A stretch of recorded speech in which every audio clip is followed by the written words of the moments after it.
आज कुछ प्रमुख नेता मणिपुर के भारतीय जनता पार्टी में ज्वाइन होने वाले हैं। उनका परिचय करने के लिए यह प्रेस कॉन्फ्रेंस का आयोजन हुआ है। मैं थोड़ा पूर्व पक्ष रखना चाहूंगा। दी बीजेपी गवर्नमेंट इन मणिपुर एक एनडीए गवर्नमेंट है। मित्र दलों के साथ मिलकर हमारी सरकार चल रही है फॉर द लास्ट 3.5 years। बहुत लोकप्रिय सरकार है। पिछले 3.5 वर्षों में उस राज्य को विकास के रास्ते पर अच्छी तरह आगे ले जाने वाला राज्य सरकार रही है। उसके मुख्यमंत्री आपके सामने है श्री बीरेन्द्र सिंह जी। मणिपुर दशकों तक, करीब 15 साल तक कांग्रेस का कुशासन में रहा और 2017 में भाजपा की सरकार, एनडीए की सरकार वहां बनी। पिछले 3.5 years में नॉर्थ ईस्ट में फास्टेस्ट ग्रोइंग स्टेट्स में एक स्टेट बनी है। 16% जीडीपी ग्रोथ के साथ वो स्टेट आगे बढ़ रहा है। और हाल ही में आपने देखा, प्रधानमंत्री ने एक बहुत बड़ा 3000 करोड़ का घर घर जल पहुंचाने का की योजना है, उसके लिए मणिपुर को चुना है। वहां अब घर घर पानी पहुंचाने का बड़ा एक प्रोजेक्ट शुरू हो गया है। और रोड्स के विषय में भी 3000 करोड़ का और निवेश हमारे मंत्री जी ने अभी कल ही उसका उद्घाटन किया है। Manipur after almost 15 years Birendra Singh ji के लीडरशिप में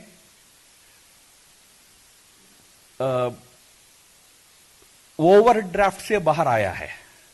नॉर्मली नॉर्थ ईस्ट के कई राज्य ओवरड्राफ्ट में फंसे रहते हैं, पर बीरेन्द्र सिंह जी ने इकोनॉमी को इतनी अच्छी तरह संभाला कि Manipur today has come out of the overdraft problem also.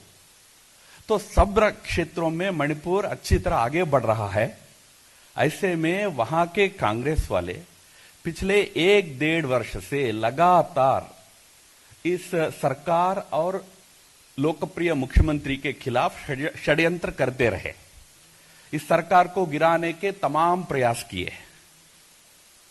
कई प्रकार के प्रलोभन, कई प्रकार के अन्य प्रकार के काफी षड्यंत्र किए।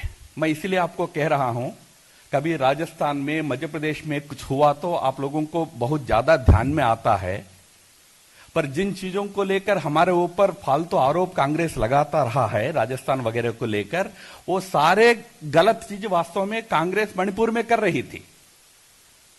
लोकप्रिय लोकतांत्रिक ढंग से जो सरकार बीरेन्द्र सिंह जी का रहा है, उसको गिराने के षड्यंत्र कर रहे थे।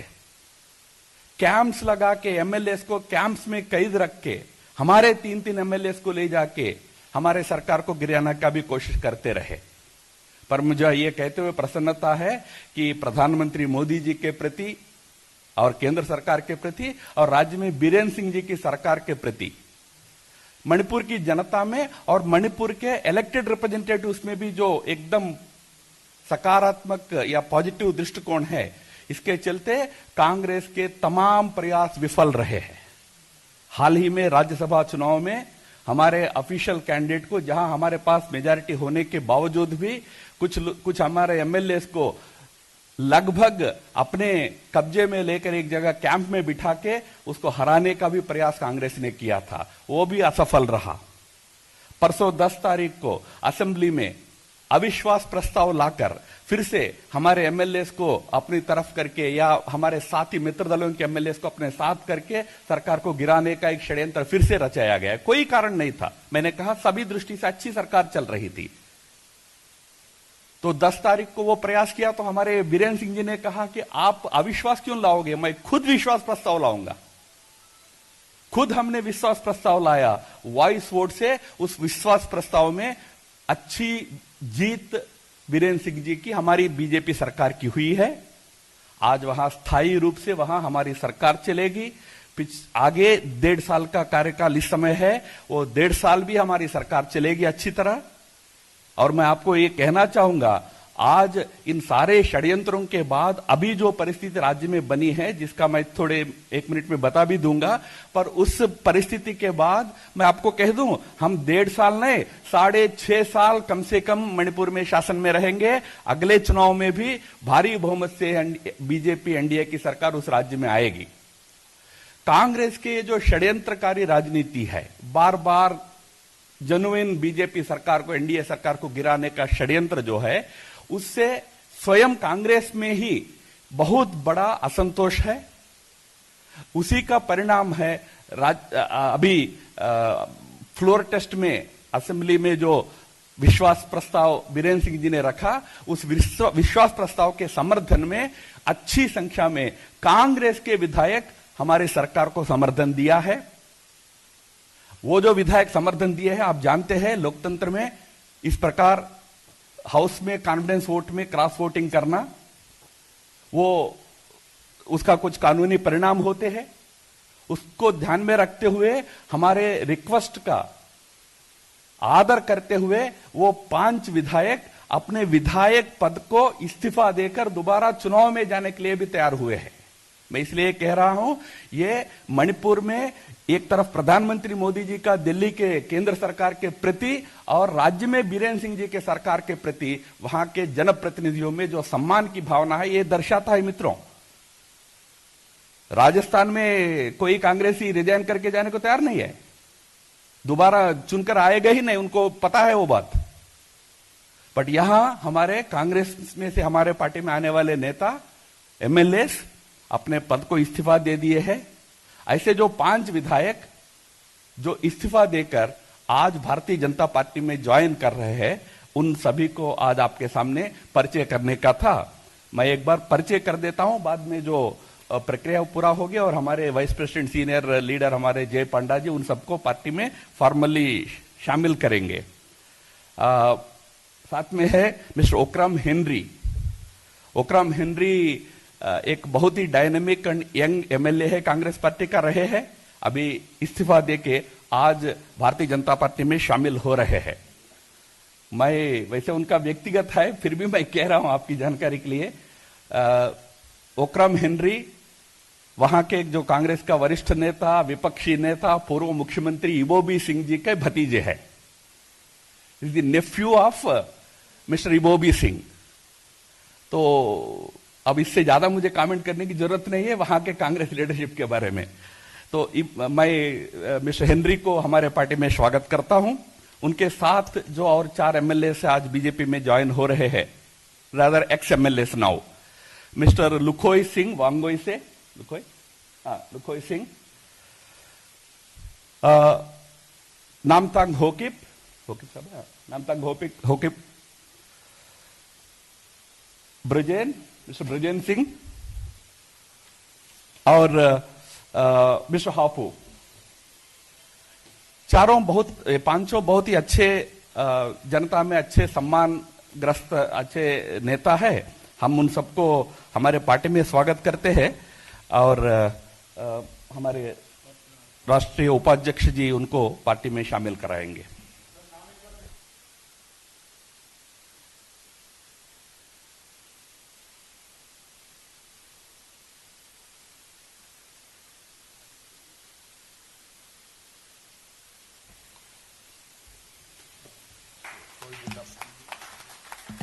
हाँ, नाम पढ़ते जाओ।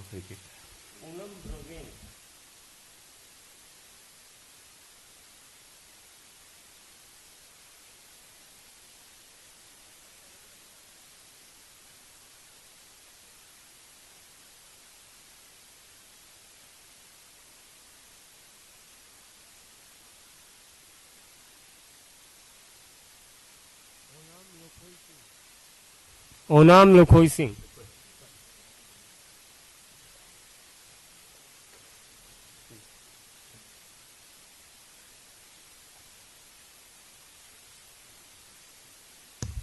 रामतंग हाकिब,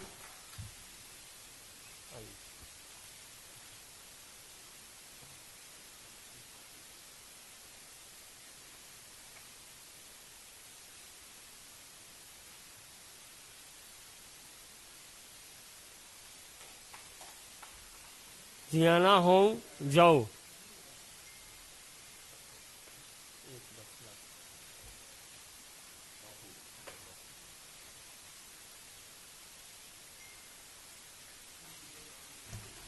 हम दे दे रहे हैं आपको। मित्रों, ये 5 एमएलए हमारे पार्टी में ज्वाइन किए और एक एमएलए भी कांग्रेस को रिजाइन किया। इसके बाद मणिपुर में अभी 47 एमएलए का हाउस का स्ट्रेंथ है। उसमें कांग्रेस के पास केवल 15 लोग बचे हैं, बाकी सब हमारे सरकार के सपोर्ट में है।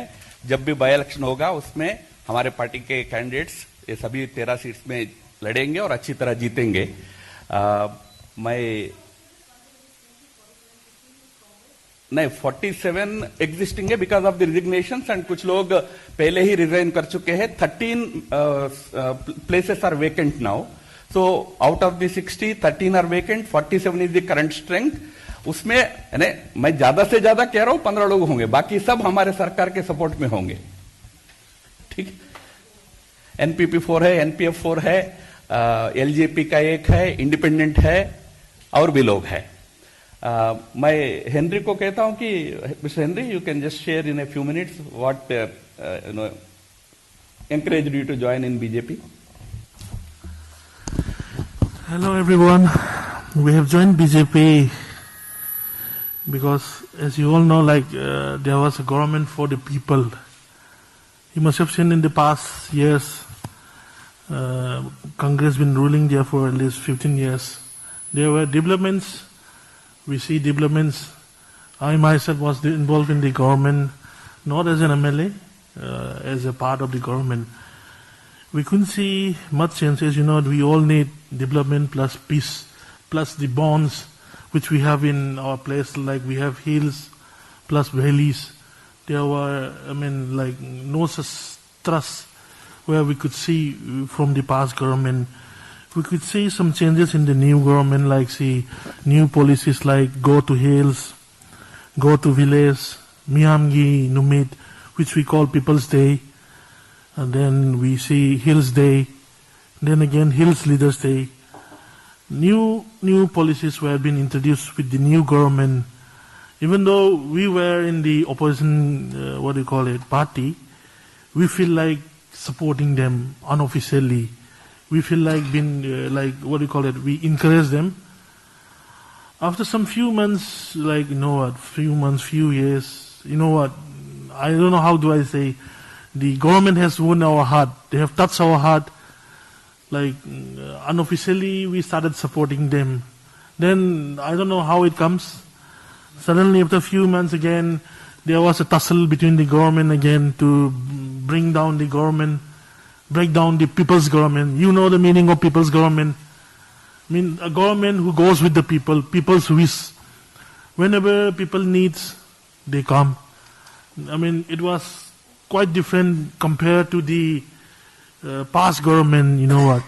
So that is why we feel we should resign in order to save the government. As the Ramadhavji has already briefed you about the numbers, it was almost about neck to neck situation. That is why we have resigned, thinking that we should save this particular government, so that we walk with the government, go with the government for the people, thinking for the future. So, you know what, there was a saying we grow with the Congress all the way. I have never voted in BJP in my entire life. I have never seen BJP symbol properly in my eyes, man. Even though, for the people, for the sake of, my society, in order to grow, in order to bring secureness into their heart, into their mind, we have decided to support BJP there in our state, to support I call him uncle, our Honorable Chief Minister, his vision, our Prime Minister Narendra Modi's model to go down toward the people, to the grassroots level. Admire the way they walk through the grassroots level, where they go in touch with the people, even to the needy places. We feel we feel, know what, there's a change when we see it. When we hear it, we feel it. It doesn't mean that, I mean, there was a saying like, say, like every politician speaks in a different way. I am a man who trusts in my, you know what, in the, not in the words, in the action. I love how they work, that is why I have joined BJP. And I want to grow them. I want them to grow more and more. I want to work with them, that is why I have decided to join with the system, with the heart which they have given to us.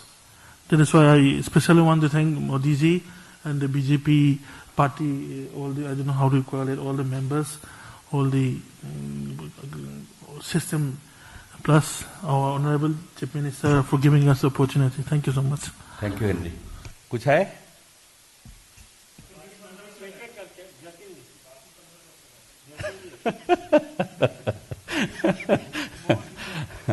मैं बताऊंगा, हमारे पत्रकारों की इच्छा है करके बताऊंगा।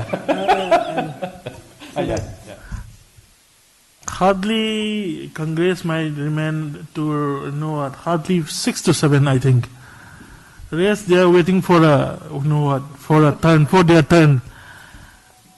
We never expect like the way we've been doing here today. So it is like they are waiting for their moment. I mean, so they want us to perform something in front of the people. When we perform it, they will come. It's not about BJP or Congress. It's like the man who is leading the state. That's all. Thank you so much. Thank you. Jatin.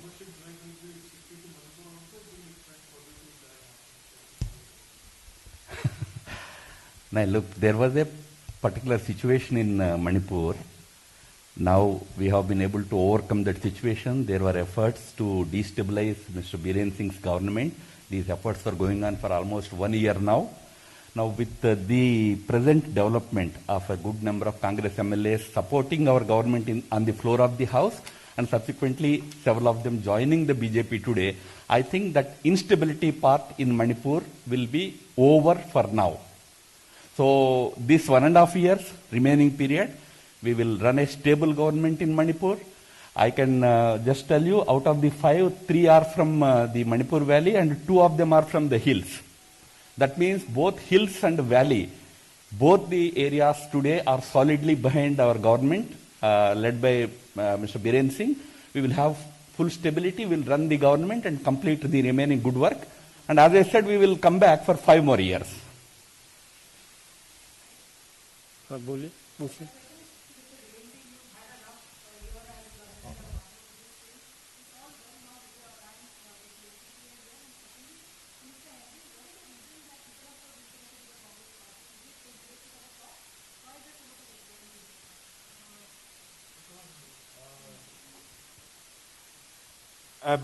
Everyone, the alliance, NPP, NFIF, LGP, and independents are going together very smoothly, and we will strengthen more. What was the question?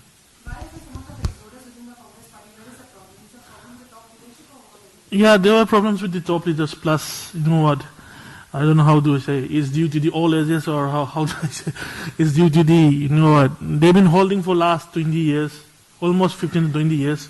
So people fed up with the government have lost trust with the government, the past government. That is why the new government has been formed. So it's like we support the government so that we bring something new to the government, new to the people. That is the main reason. Thank you. Okay, इसके बाद माननीय अध्यक्ष जी के पास सब लोग जाएंगे।